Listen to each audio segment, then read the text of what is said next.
I would like you to meet Joan Spell, a graduate of Roosevelt High School, class of 1936. Joanne and I live in the same senior building, Brookdale, Edina. This is the building that's connected to the Edinburgh Indoor Park.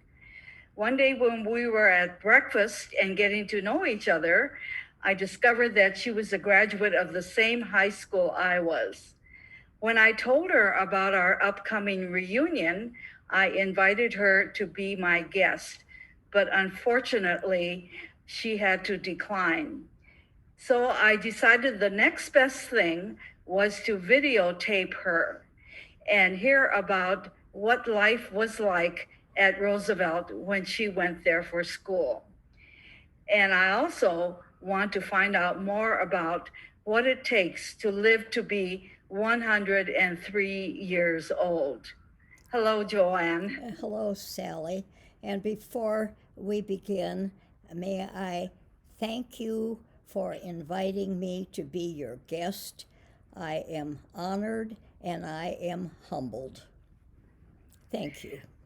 Well, and I'm disappointed that you are not going to be able to be with us in person, but I think this is the next best thing.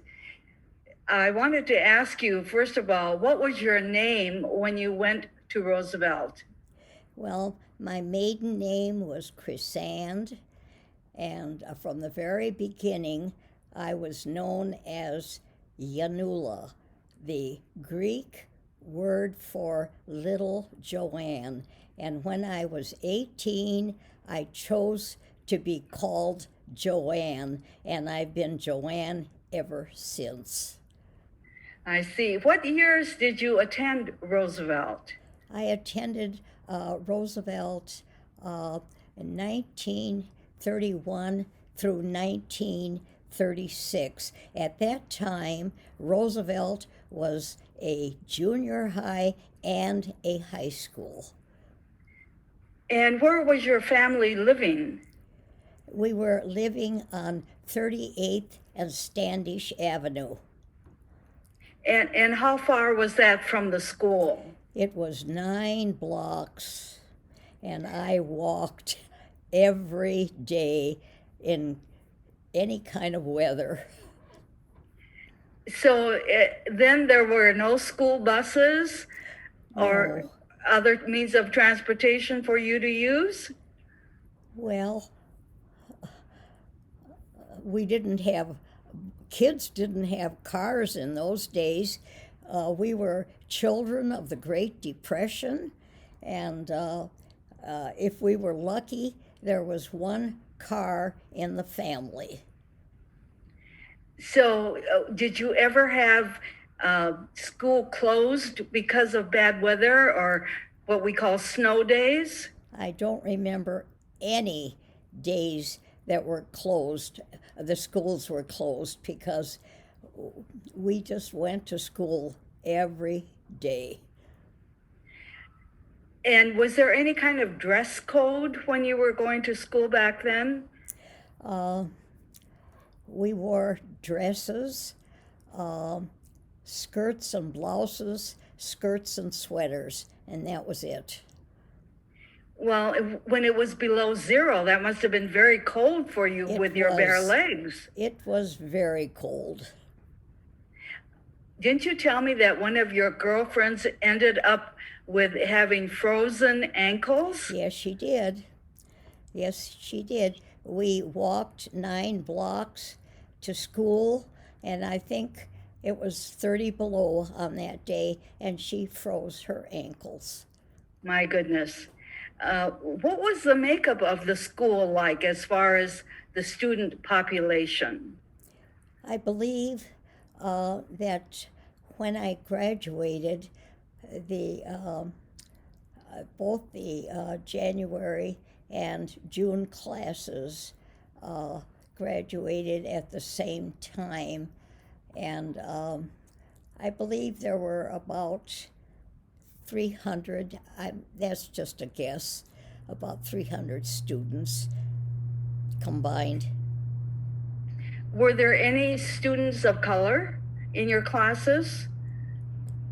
You, Um, Sally, um, I believe that my class was about 100% Caucasian, I believe. And yes, I remember there was one African American student in the school. who was the principal of the school at that time and the assistant principal? The principal was Philip Carlson, and the assistant principal was Mr. Von Levern. Well, Mr. Von Levern ended up being the principal when I was at Roosevelt in the 1950s. Did you have any favorite teachers or teachers that you remembered for one reason or another? Well, actually, I think I liked all of my teachers. I don't remember disliking any of them. There was a Mr. Nielsen, I believe that was his name. He was the advisor to the standard staff, of which I was part of. I was a reporter on the newspaper. There was a Mr. Lundeen. I can't remember what he taught. He was very nice, and I liked Miss Laird. She was my Latin teacher, and she was delightful. What kind of extracurricular activities did you have at school? Were there dances or there were dramas? dances, yes, and of course there were clubs and that sort of thing. Do you remember whether there were any outstanding sports teams during the years that you went there? If I'm not mistaken, I think that in 1936, I think that's when Roosevelt had their first football championship, and the team was coached by Mr. Halloran. I remember his name very well, and I think that was the first football championship that Roosevelt had ever had. What would you say were the highlights of your time at school? And did you make any particular friendships that were lifelong? The first part of that question again was what? Any particular highlights? Oh, well, I enjoyed going to the football games. That triggered an interest, actually a lifelong interest in the game. And yes, I met my very good friend Elsie Sand in the 7th grade, and we were friends, very close friends, not only through school, but she passed away at the age of 92 in Sun City, Arizona, and I was there at her funeral, and her family asked me to speak, which I did. I see. So what did you do after you graduated from Roosevelt? Well, jobs were still scarce at that time. I bounced around for a while. I took some classes, and then I decided to stay at home with my parents. My mother needed help at home. She had contracted tuberculosis earlier in her life, and it left her with a collapsed lung.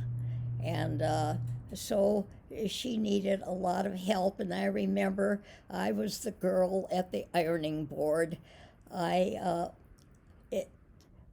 In those days, we did not have wash and wear fabrics, so it seemed as though everything needed pressing. And we were a six-member household, 3 males, and there were always so many shirts to iron. And I was the girl that ironed the shirts. And I remember many, many hours at that ironing board. Can you tell me a little bit more about your parents? I understand they were both immigrants. Yes, they were. Well, they met here in America. Actually, my mother came to this country because at the time in Greece, there was the dowry system, and she had older sisters that had used the dowry.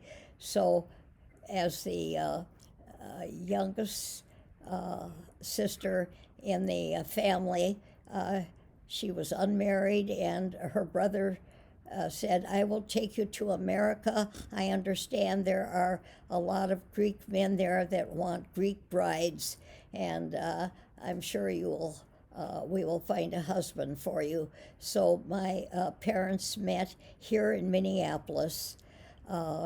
It was at I think it was maybe a delicatessen. I can't remember exactly. It was kitty corner from Lake Nokomis on Cedar Avenue and Minnehaha Parkway. And my mother was there with her brother, and it so happened, and I don't know if it just happened or if my dad was tipped off that she would be there. And he met her, and I believe he was impressed, and then he decided that this was the girl that he wanted to marry. Tell me more about your father.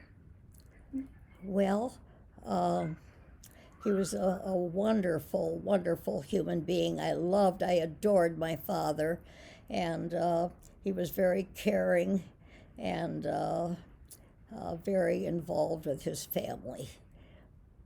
So how did your family manage when your mother was ill?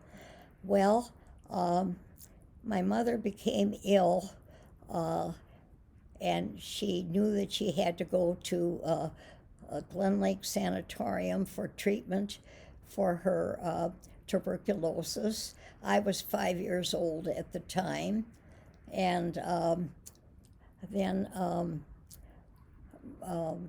let's see now, how does that go? And then my father registered the family, the children, with the Children's Protective Society. And during the summer months when there was no school, we children were placed in foster homes. My father said, where one child goes, they must all go together. He did not want to separate us children. He felt it was hard enough for us to lose our mother for the time being. And so we were placed in foster homes, but we didn't last very long in each home because most of these homes had children of their own, and then for them to take on 4 more children, it was just too much. So we kind of bounced around all summer. And then at the end of summer, my father had found a duplex to rent, and he hired a housekeeper, and that's how we lived until my mother came back out of the sanatorium. I see. It must have been a very difficult time for you as a child. It was very traumatic for me, and I remember turning to my older sister for comfort and support at that time, and she was wonderful. Now, all of your siblings went to Roosevelt, is that right? Yes. And didn't you tell me that your older sister had a few honors while she was there? Graduated in the class of 1932. She was valedictorian of her class, and she was also awarded the Service Trophy. And that was the highest honor, I understand, that you could receive at Roosevelt at that time. I see. I had not heard about the service trophy before, so it must be something that they did away with as time went on. It must have been, yeah. So you have lived to 103 up until now. What would you say are the secrets of living a long, healthy life like you have? Well, I don't know if there are any secrets. My grandmother lived until she was 105 years old, so I think I have inherited some of her longevity genes. However, I will say that I have pretty much pursued a Mediterranean diet all of my life, lots of fruits and lots of vegetables, and I think maybe the secret is olive oil. Oh, okay. Well, I tell you, Joanne, I think you are a role model for all of us. Well, thank you. We've lived into our 80s, but we would still have 20 some more years to go to be like you. And I wondered if you had any special advice for young people today. Do you see things that you would think should be changed, or do you find things are better today? What would be your thoughts on that? Oh, that's a very difficult question. I don't know. I don't know what I would tell young people today. Maybe don't smoke for one thing, and it's just hard for me to say how someone else should live their life. I've had a good life, and I'm grateful, and I think. Well, and thank you for sharing it with us so Thank much. you for asking me again. Thank you, Joanne. Thank you.